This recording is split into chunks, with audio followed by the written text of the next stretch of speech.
Bismillahirrahmanirrahim. Assalamualaikum warahmatullahi wabarakatuh.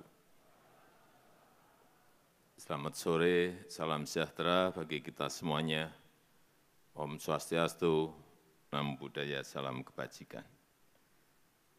Yang saya hormati Ketua MPR RI, beserta para pimpinan lembaga-lembaga tinggi negara, yang saya hormati para menteri dan wakil menteri, Kabinet Indonesia Maju, Panglima TNI, Kapolri, Duta Besar negara-negara sahabat, Gubernur DKI Jakarta, yang saya hormati Ketua Dewan Pers, Ibu Nini Rahayu, beserta seluruh jajaran pengurus Dewan Pers, yang saya hormati Ketua PWI Pusat, Bapak Henry J.H. Bangun, beserta seluruh jajaran pengurus, seluruh tokoh pers yang hadir, rekan-rekan wartawan, Bapak Ibu hadirin undangan yang berbahagia.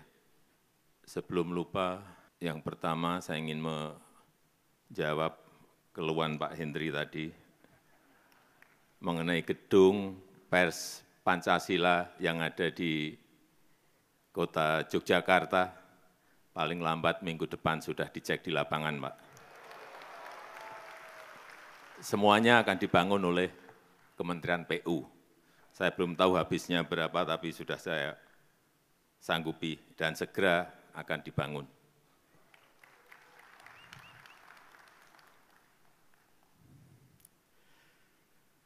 Pertama-tama, atas nama rakyat, atas nama pemerintah, saya menyampaikan selamat Hari Pers Nasional 2024, dan saya juga mengucapkan terima kasih kepada seluruh insan pers yang secara konsisten menemani masyarakat dalam kehidupan berdemokrasi.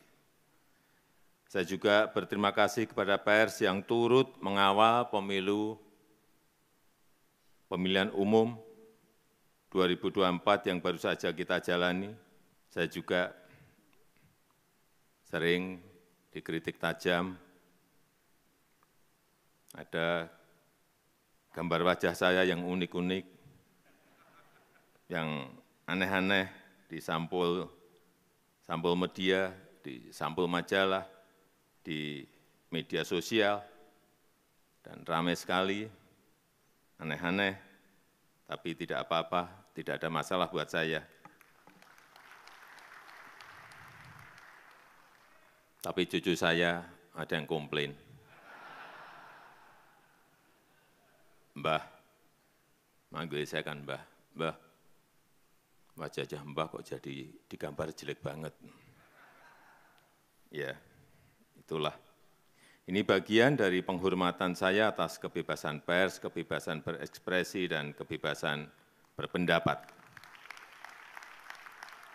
Bapak Ibu insan pers sekalian, pemerintah menyadari berbagai tantangan yang dihadapi oleh insan pers di era digital. Oleh karena itu, pers terus berupaya oleh sebab itu, pemerintah terus berupaya untuk mendukung ekosistem pers yang adaptif dengan tetap menghormati kebebasan pers.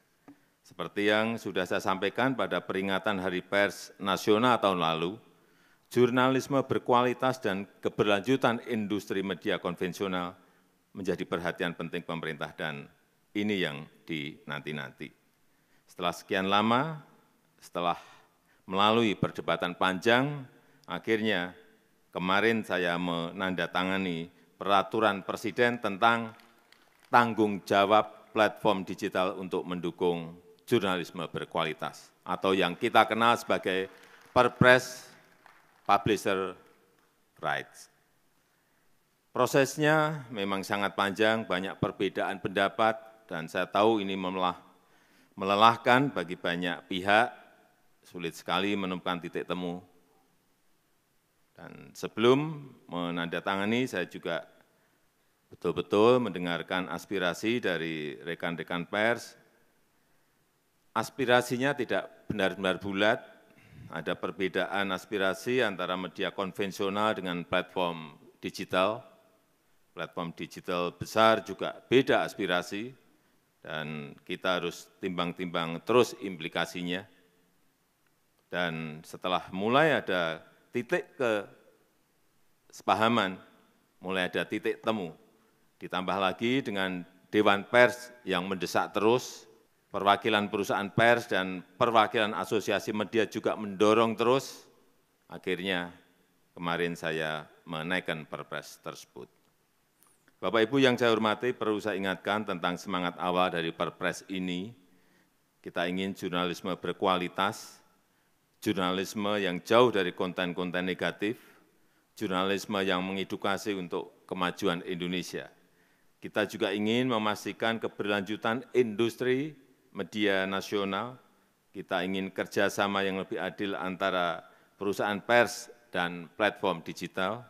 Kita ingin memberikan kerangka umum yang jelas bagi kerjasama perusahaan pers dan platform digital. Perpres ini sama sekali tidak dimaksudkan untuk mengurangi kebebasan pers. Saya tegaskan bahwa publisher rights lahir dari keinginan dan inisiatif insan pers. Pemerintah tidak sedang mengatur konten pers. Pemerintah mengatur hubungan bisnis antara perusahaan pers dan platform digital dengan semangat untuk meningkatkan jurnalisme yang berkualitas. Kemudian perlu saya ingatkan juga tentang implementasi Perpres ini. Kita masih harus mengantisipasi risiko-risiko yang mungkin terjadi, terutama selama masa transisi implementasi Perpres ini. Baik itu perihal respon dari platform digital dan respon dari masyarakat pengguna layanan. Terhadap perusahaan pers yang saya tahu sedang menghadapi masa-masa sulit di era platform digital ini, pemerintah juga tidak tinggal diam, pemerintah akan terus mencari solusi dan juga kebijakan afirmatif untuk perusahaan pers di dalam negeri. Saya juga meminta Menkominfo agar memprioritaskan belanja iklan pemerintah untuk perusahaan pers. Ini berkali-kali saya sampaikan, minimal untuk bantalan jangka pendek. Memang ini tidak menyelesaikan masalah secara keseluruhan. Perusahaan pers dan kita semua tetap harus memikirkan bagaimana menghadapi transformasi digital ini. Dan kepada rekan-rekan kreator konten yang kabarnya khawatir terhadap Perpres ini, saya sampaikan bahwa Perpres ini tidak berlaku untuk kreator konten. Silahkan dilanjutkan kerjasama yang selama ini sudah berjalan dengan platform digital. Silahkan lanjut terus, karena memang tidak ada masalah. Bapak Ibu insan pers yang saya banggakan, terakhir saya ingin menitip dua pesan. Pertama, pers harus tetap menjadi salah satu pilar penjaga demokrasi. Pers harus menjadi rumah bersama untuk menjernihkan informasi.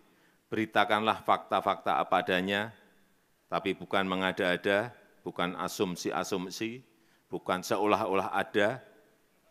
Yang kedua, saya sangat berharap perusahaan pers dapat memikirkan langkah-langkah konkret dan strategis, terus melakukan inovasi agar adaptif dalam merespon perubahan zaman, mampu berdiri tegak secara mandiri di tengah gempuran persaingan global. Saya rasa itu yang ingin saya sampaikan dalam kesempatan yang baik ini. Terima kasih. Wassalamualaikum warahmatullahi wabarakatuh.